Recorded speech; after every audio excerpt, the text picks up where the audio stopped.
এই কেকটা বানিয়েছিলাম বেশ কিছুদিন আগে আমার বাবার জন্মদিনে। চকলেট কেক বানিয়েছি, কিন্তু চকলেটের লেয়ারটা খুব পাতলা করে দিয়েছিলাম যেহেতু বাবা খাবে। আপনারা চাইলে চকলেটের লেয়ার দেওয়ার প্রসেসটা দেখে একটু মোটা করেও লেয়ারটা দিতে পারেন, তাতে খেতে আরও টেস্টি হবে। এর আগে ফ্রুটস কেকের রেসিপি আমি দিয়েছিলাম, আজ বানাবো চকলেট কেক।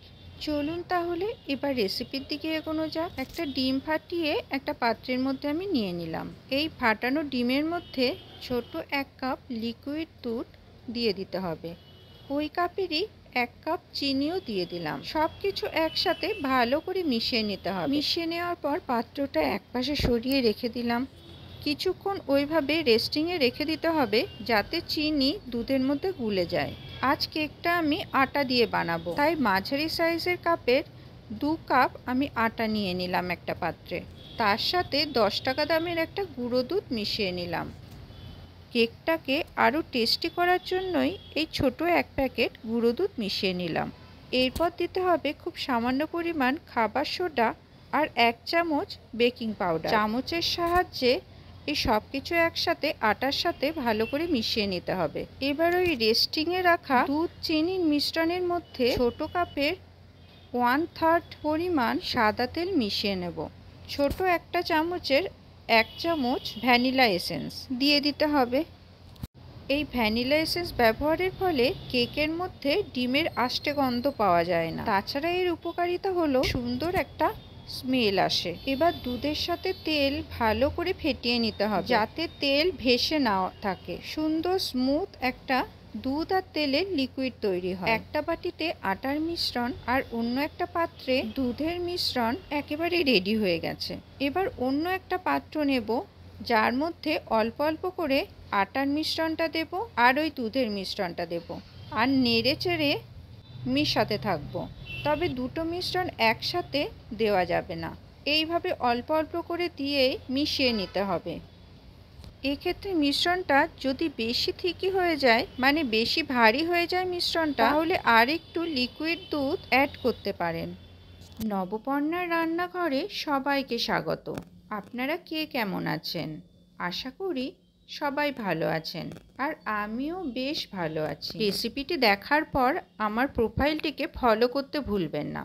এইভাবে নাড়িয়ে নাড়িয়ে মিশ্রণটার একটা স্মুথ টেক্সচার তৈরি করতে হবে, যেটা খুব ভারীও হবে না আবার পাতলাও হবে না। এই স্মুথ মিশ্রণটা তৈরি করাই কিন্তু আসল কাজ। যত ভালো মিশ্রণটা তৈরি হবে তত ভালো কেক সফট হবে। এবারে যে পাত্রে আপনি কেকটা বেক করতে বসাবেন সেই পাত্রের মধ্যে তেল লাগিয়ে নিতে হবে। আমি একটা অ্যালুমিনিয়ামের পাত্র নিয়েছি, তার গায়ে তেল মাখিয়ে নিয়েছি। এবার ওই কেকের ব্যাটারটা ওই তেল মাখানো পাত্রের মধ্যে ঢেলে দিতে হবে। অন্যদিকে গ্যাসে একটা খালি কড়াই বসিয়ে কড়াইয়ের মধ্যে কিছুটা নুন দিয়ে দেব। নুন সমেত কড়াই বেশ একটু গরম হয়ে এলেই কেকের ব্যাটারটা যে পাত্রে ঢেলেছিলাম সেই পাত্রটা ওই কড়াইয়ের মধ্যে বসিয়ে দেব। আমি আজকে গ্যাসেই এই চকলেট কেক বানাবো, তো তারপরে কড়াই ঢাকা দিয়ে রেখে দিতে হবে, আর এই সময় গ্যাসের ফ্লেম লোতে রাখতে হবে। এইভাবে গ্যাসের আঁচে কেকটা 45 মিনিট বেক করার পর কেকটা ঠিকঠাক হয়েছে কিনা পরীক্ষা করার জন্য একটা চামচের পেছনের দিকটা কেকের মধ্যে ঢুকিয়ে দেখে নিতে হবে। যদি চামচটা স্মুথভাবে ঢুকে কেকের মধ্যে আবার বেরিয়ে আসে, তাহলে বুঝতে হবে কেকটা একেবারে তৈরি হয়ে গেছে। কেকটা ঠান্ডা হয়ে গেলে অন্য একটা ট্রের মধ্যে কেকটাকে রেখে কেকের ওপরের ওই উঁচু অংশটা ছুরি দিয়ে কেটে নিলাম। দেখুন এইভাবে কেকের ওপরের অংশটা আমি কেটে নিলাম। এবার গ্যাসে একটা পাত্রের মধ্যে কিছুটা জল গরম করে সেই ফুটন্ত জলের পাত্রের ওপর আরেকটা ছোট বাটি বসিয়ে বাজারে যে চকলেট পাওয়া যায় তার মধ্যে যে কোনো একটা চকলেট কিনে ওই বাটির মধ্যে দিয়ে চকলেটটা গলে যেতে দেব। চকলেটটা বেশি ঘন মনে হলে সামান্য একটু দুধ দিয়ে দেবেন, লিকুইড দুধ। কিছুক্ষণ নাড়াচাড়া করে একটা স্মুথ টেক্সচার চলে আসবে ওই চকলেটের। ব্যাস, এবার নামিয়ে নিতে হবে। এবার ওই মেল্ট করা চকলেট গরম অবস্থাতেই কেকের ওপরে আস্তে আস্তে ছড়িয়ে দেব। সুন্দর করে চকলেটের একটা লেয়ার দিয়ে দিতে হবে ওই কেকের ওপরের গায়ে। চকলেটের লেয়ার দেওয়ার পর কেকটাকে সাজানোর জন্য আমি এখানে কাজু কিশমিশ ব্যবহার করেছি। আপনারা চাইলে চেরি বা অন্য কোনো ড্রাই ফ্রুটস দিয়েও কেকটাকে সাজাতে পারেন।